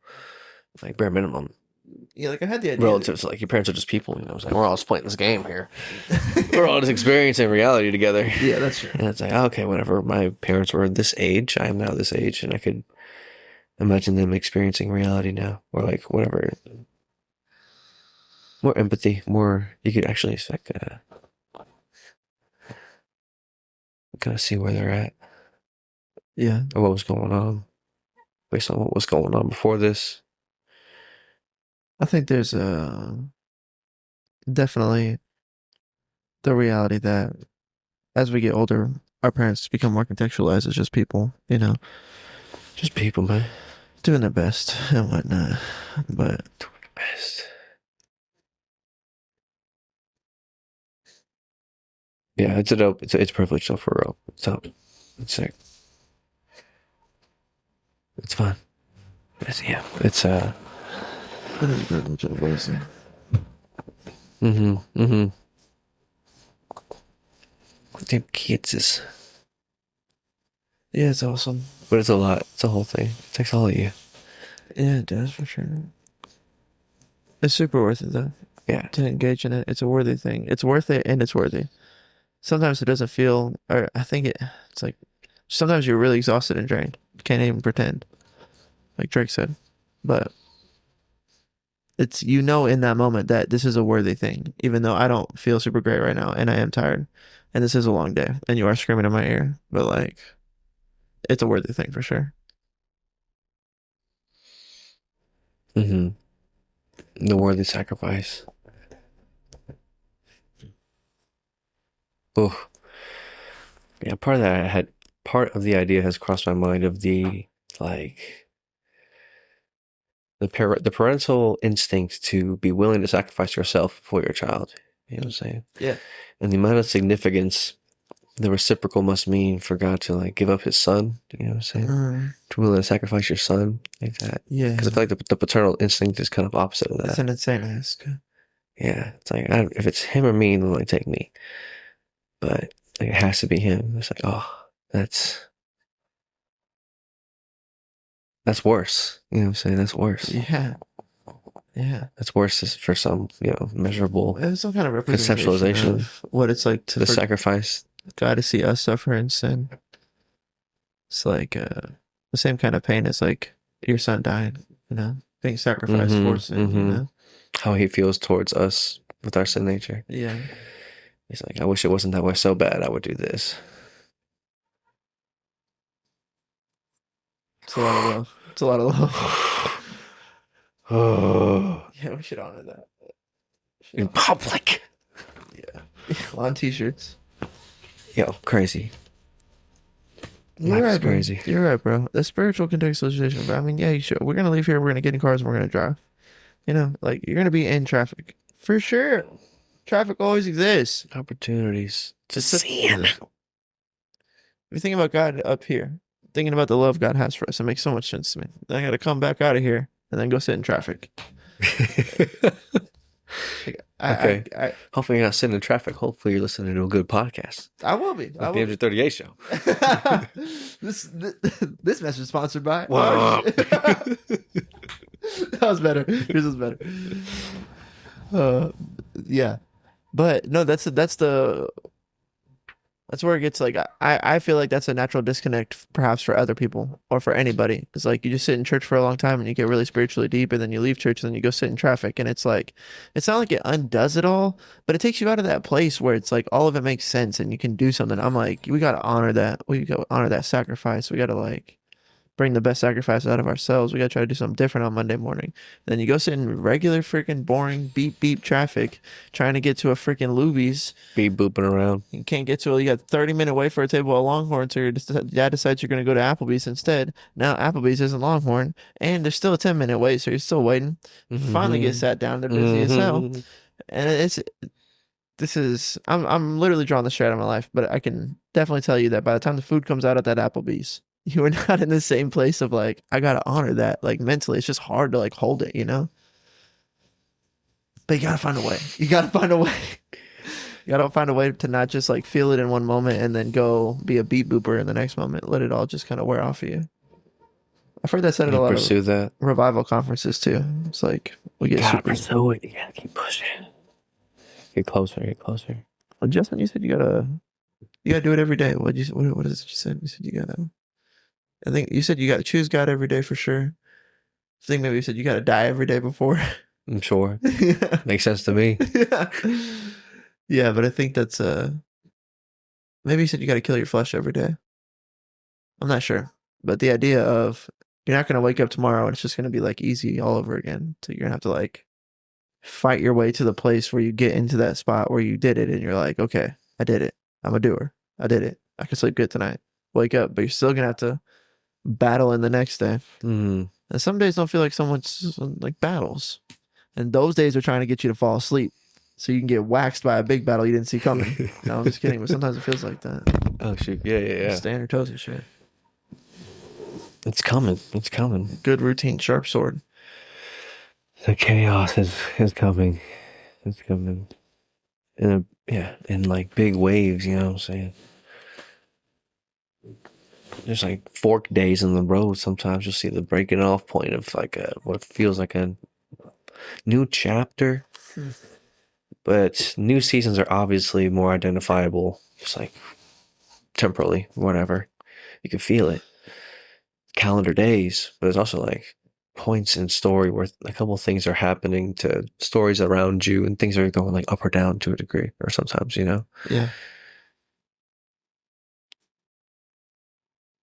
And the timing is no coincidence.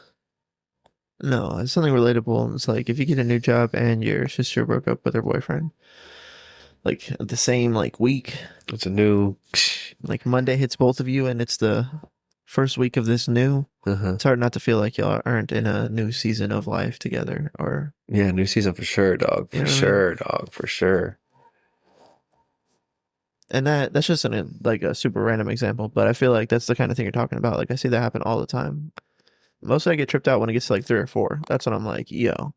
That's when I'll bring it up on like in a conversation and say, and this is happening, and this is happening, and this is happening, and that happened.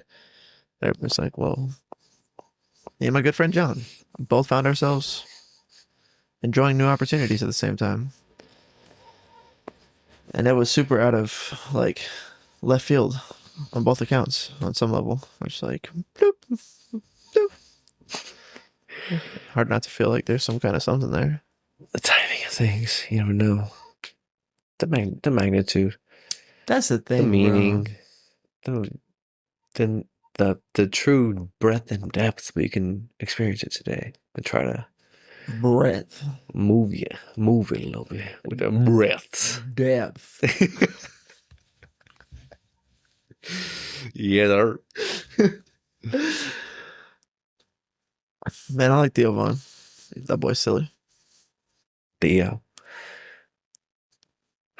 That's the goal, that's the dream, you know. Yeah. Yes. Up there podding like that. Just podding. Pod so hard. Pot so hard. Pod father, bro. People know what a father. Look at this. God bless you. Thank you, sir. Like you said, I chew. You getting attacked by the demons. God bless you. Thank you, sir. I don't mean to throw us off the trail, but I'm trying to spin it. We got a little bit left. What time do you want to? Yeah. Yeah, we can go for like another 10 or 15 even. Yeah, sounds good. I'm chilling. Do some things. But yeah, dude, I love this. I love the pod so much. Yeah, there's That's the dream. spiritually it's tough right now. That's the you know? plan. We gotta get out the mud. It's like I gotta go win easy games consistently. I gotta go Michael Jordan for a little bit. But it's okay, we can do that. We got Forrest Frank coming up next week. That's gonna be insane. Yeah, I just gotta That's gonna be us. I gotta go ham for a second real quick. And stay fly, stay fresh, stay cooking on that ass. Stay clean. Stay clean. Yeah, little baby Dems on the cut.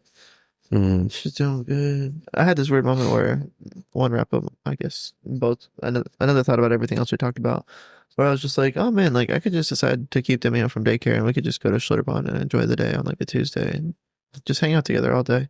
We don't have to do anything crazy. We can just do stuff she can want to do, you know, take all safety precautions, keep it real chill. She'd have a lot of fun probably. And I was like, oh, it's like the same exact thought that led your mom to taking you and Justin to Schlitterbahn on like a random Tuesday. I was like, oh, that's crazy. That's cool. But she's also, we were like 8, so I think we did enjoy it a little bit more. It's like she's wouldn't exactly know what's going on. I think it'll be fun, but we'll probably go at some point. But I think like 5 or 6 is like peak. That's where the yeah. That's where you get the I think it comes through in all the formative years, you know? Yeah. But you think what, like you said, what, 5 to 6 or before 8? I think 5 to, yeah, I think the first time we went, I was in like first grade. So we went on like me, I think me, you, Jordan, Derek, and Ed, I think. First grade? Yeah. Dang. Yeah, It that's might young, have been, right? it might have been just me, Derek, Jordan, Ed. I don't know if Derek was there. Maybe it was me, you, Jordan, and Ed. I don't know. But I remember Jordan fell through his tube like 1,000 times. I was there for that one. Okay, that was the birthday trip. Okay, yeah, I was there for that one for sure. Yeah. And so, yeah, we were in like first or second grade, had to be. We're young as hell at that point. That was one of the early trips. Because that became lore. Of just Jordan always falling out of his tube so many times. Lore. And yeah, I only went with like the big group that one time. It was like, you can have a birthday party, or we can have a cool party, or you can have presents. I was like, what does a cool party look like? She's like, oh no, we can take a bunch of kids to Schlitterbahn. I was like, well, that sounds tight. Sounds like a vibe. That was a vibe for sure. Lore. Lore, for sure. Lore, dude. It was cooler still kicking. Just got 8 Billy for the merger. That's fantastic. That's phenomenal. Good for them. Good for you. I think it's the river too, right? That helps that whole thing happen. It's that they're on a river. You can't just They're build. right next to the Kamal. Yeah. I think you just build a Schlitterbahn wherever you want. Mm-hmm. Imagine building a rival bond right across the river. The better bond. That's messed up. The Ruffles is a crazy place. Texas is popping crazy. It's been like that since like college, you know. Every year, it's like the newest freshman class at Texas State was always the most populated class. Yeah, for sure. It's like that's just been going on forever since I've been going to T Steezy. Was that like 2012? You know what I'm saying? Yeah. It's like, wow. Whoa. It's been like 13, 14 years. So it's been like 2 cycles of that.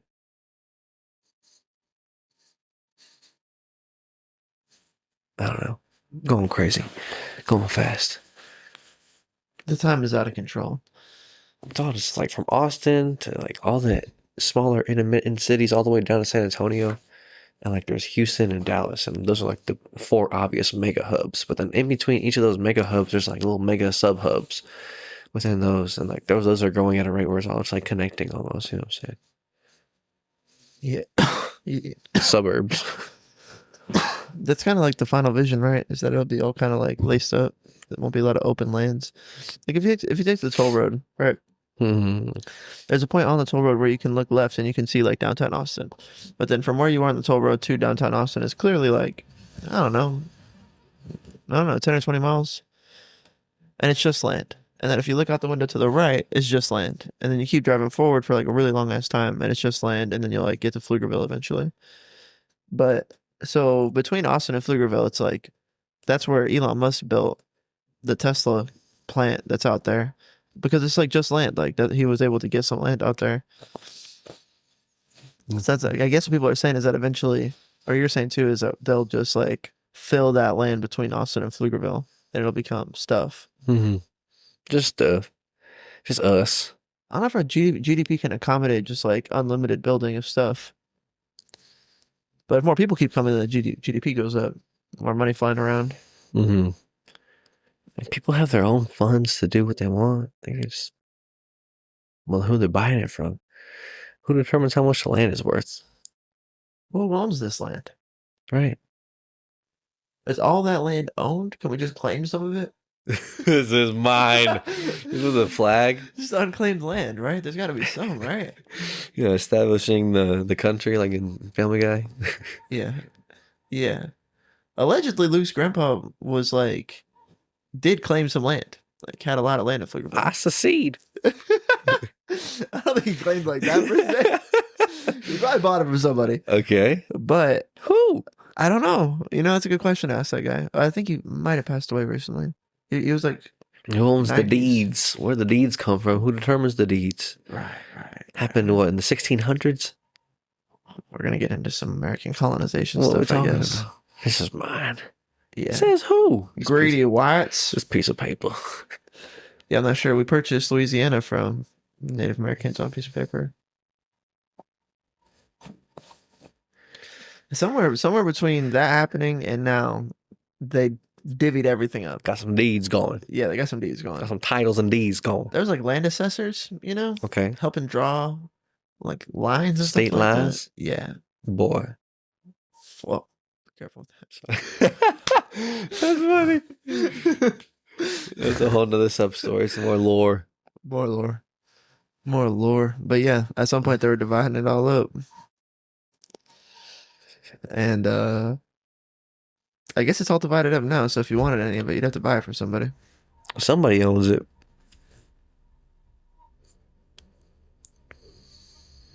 Just do what you want with it. Yeah. Who knows, man? That's crazy. That's the thing when I was thinking about if you want to buy land across from Right. Schlitterbahn, who Okay. are you going to buy that from? Who's got that land? Are they willing to sell? Schlitterbahn probably owns a good chunk of that. The land across the river? Maybe. Some people are owning that land and they just want to have a tube stand. And some people, I was thinking about Canyon Lake houses, like all those houses on the river out there. All these people, someone owns all these houses. Somebody. Are any of these houses for sale on this little? Maybe, yeah. How much do these houses sell for? What's the least expensive and the most expensive? I don't know. At least $500,000, right? Or, 500K? What you think? I know a house in the heart of Round Rock costs like 700,000 to 800,000.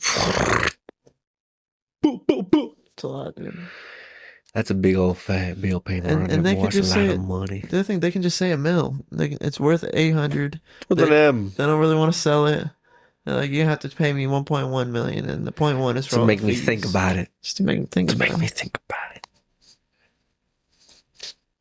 I don't got that kind of. Well, here's another thing: is not everybody, no, hardly anybody has that kind of money. A lot of people will just go into debt for it. And if you're in debt, if you're in a ton of debt, you got a bunch of really cool things. You're paying all the debt off. Does it matter? It's like being on salary for yourself. With stuff instead of money. Yeah, there you go. I have the stuff all the time. As long as I show up to work every day. It's like a salary. So as long as I keep showing up, I'll keep getting paid. I don't have to worry about the hours or the blah, blah, blah, blah, blah. I Doing just the show up. stuff that results in me to get the stuff. Yeah. I'll do that. It Yeah, makes it's like making the proper sense. sacrifice. I'll do that, yeah. Of course. Apparently, it's like the worst thing you can do is get into a bunch of debt.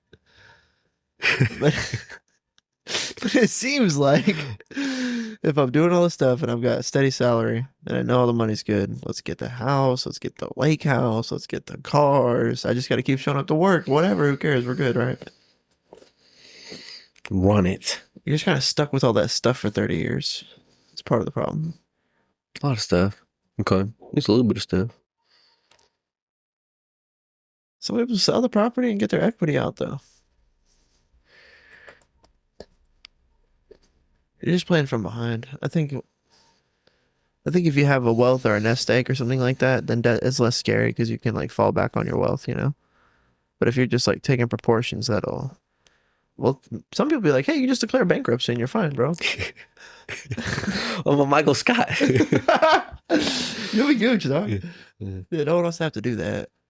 I don't know, man. I don't know. That's beyond me right now. Here's what I was thinking about, though. Okay. Economy of money. Round it out. Where does all this money come from? Oh, God.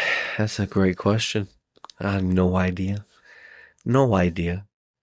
I show up. I do my job for an agreed upon amount. Not really. Well, yeah, in this situation, not really. For a chance at a slot machine. For a chance at a slot machine. For a shot at a slot.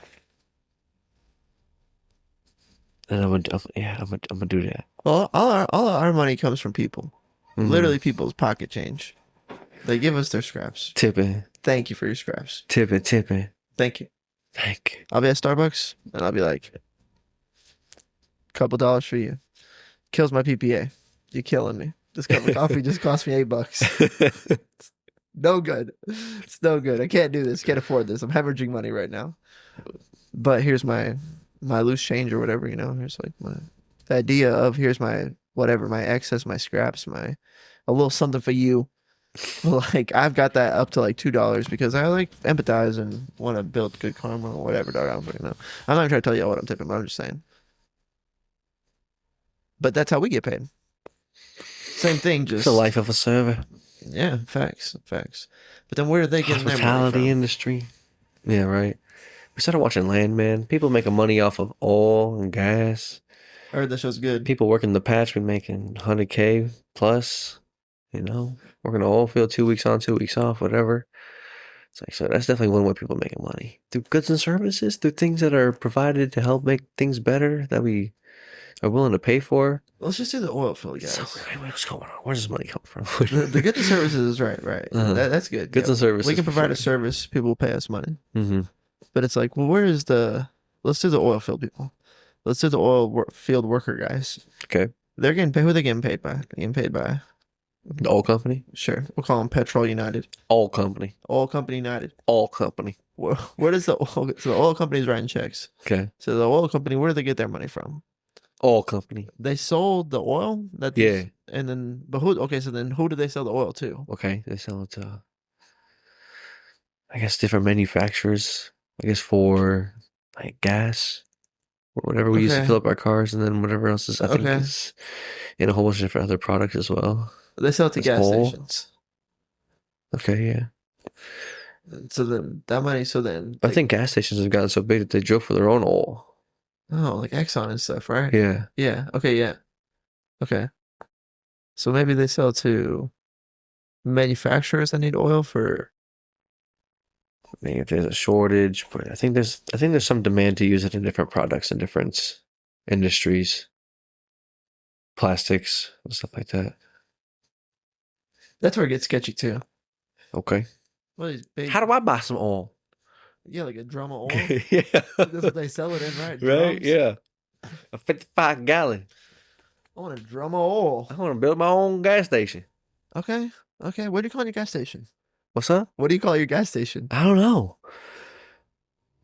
This is popping in my head as we're talking about it. I like MJ38. Just Yeah, big me too, signs, right? The big MC38 shop. signs. Facts, dude.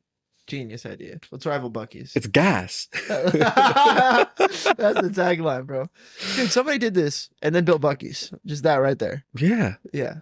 Let's have a dope gas station. Like, make it dope. You know what it just needs? He's a mascot. Giant bathrooms and a mascot. The giant bathrooms. I'm more into that now than the mascot. That's a good idea. Giant bathrooms, dog. Giant bathrooms. And like a bakery. Yeah. Yeah, made in house. You know what I'm saying? Made in house stuff. Yeah, I'm kind of making fun of them, but they were genius in that moment for sure.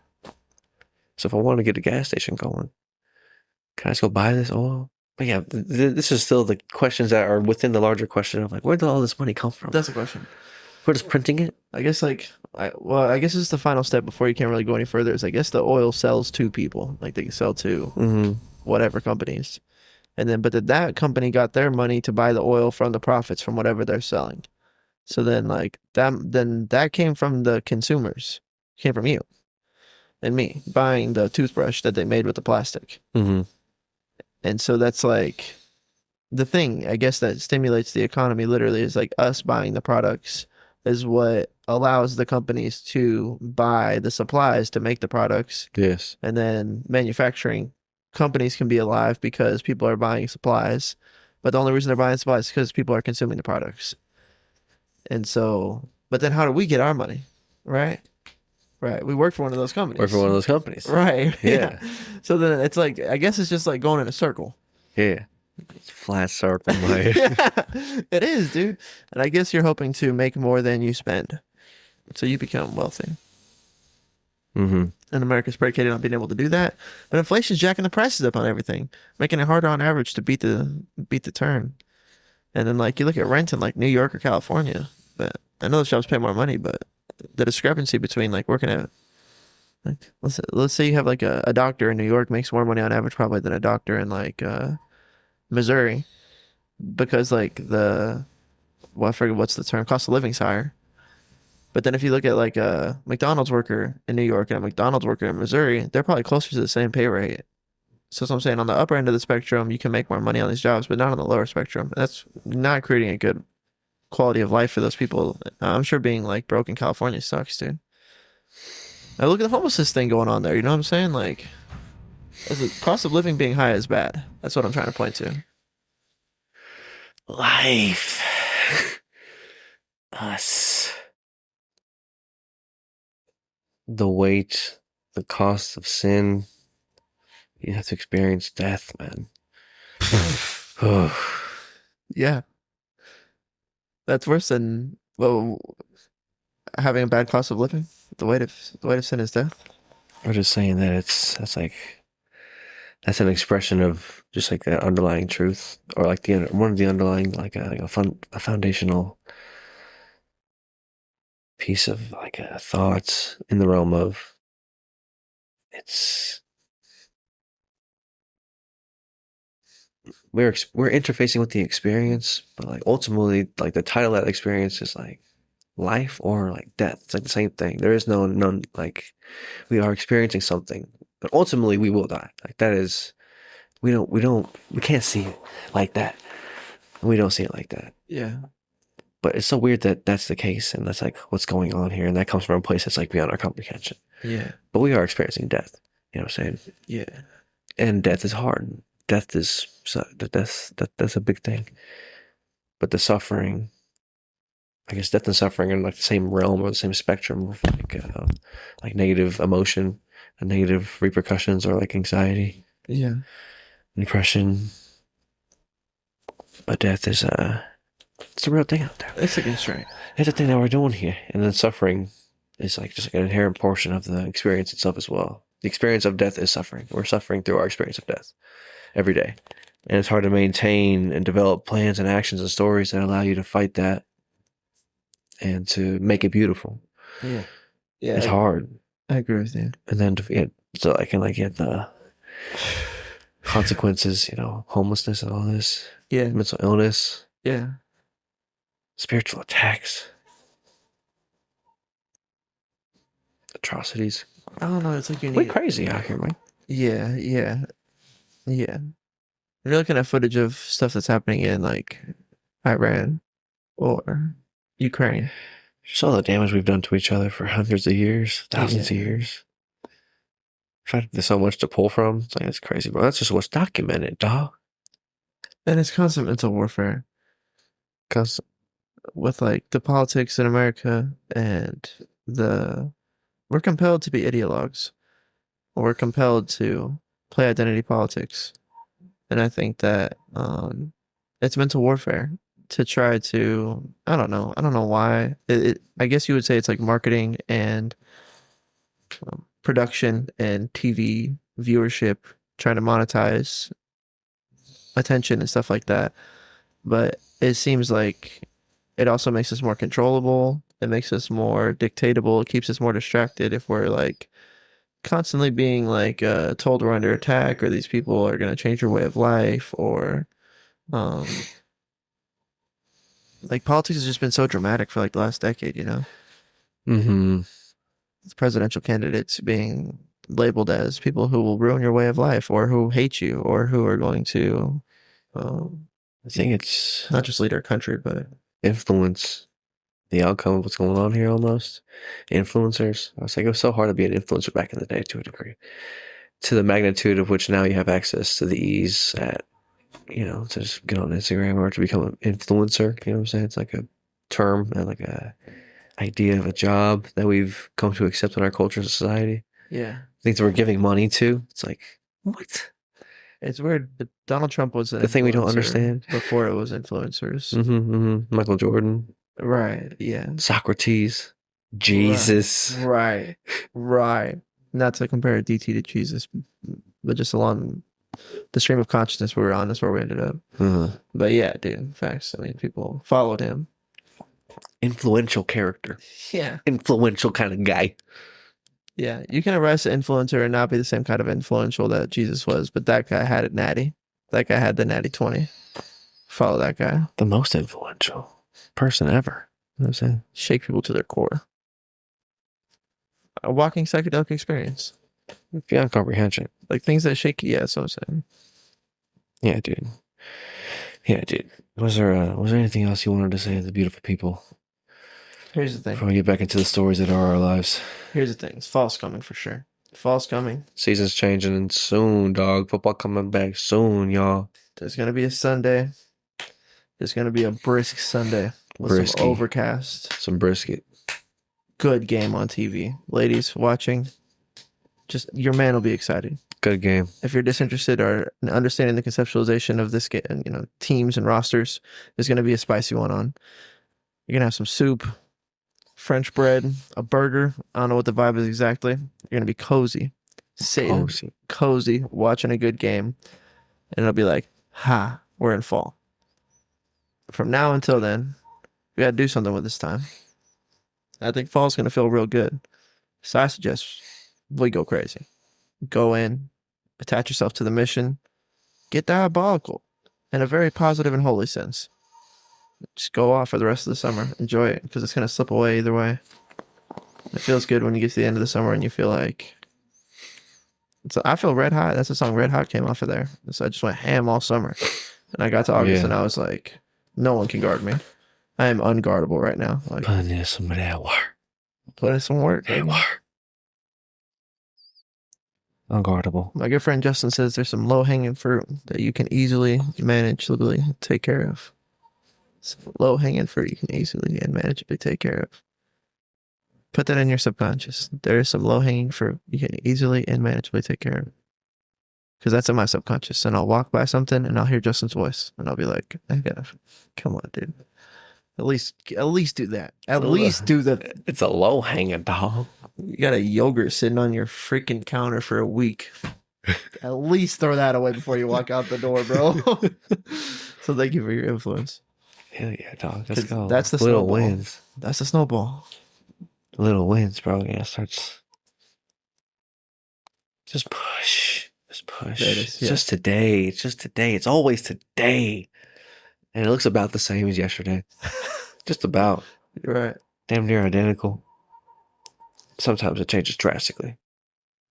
When you're right, but you're right. Even right after that, it goes right back to, okay, but it's about the same thing as yesterday. There's like one day where it's like that. And then it's always about the same and it feels weird. Or you can't conceptualize the depth and breadth of the day. But it spirals out. Make one good decision. Snowball. The idea of a snowball. Whatever we're pointing to when we say that idea. The snowball effect. Matthew principle. Believe in that. Push towards that. I think the best way to do so is to try to align yourself with what God's will is for your life. And the best way to do that is through prayer, scripture, meditation, like directed effort in that direction spiritually. Abstractly, it's abstract. It's abstract. It's a whole different gym. It's a whole different gym. Then you got working out too is the other thing too. Take care of your body. Your temple. It's a temple. It's discipline more than anything. And then your It's discipline. experience of your body is a manifestation of Mental jujitsu. just gotta do it. It's gotta be important. It's hard. It's hard. A lot of drifting. A lot of stuff you got to take care of. A lot of real responsibilities and obligations. For real. But there's low-hanging fruit. It's a beautiful story. Trust it. Hope in the future. We love you. See you in a billion years. Peace. Rolling through the city to the light show. Really ain't no telling where we might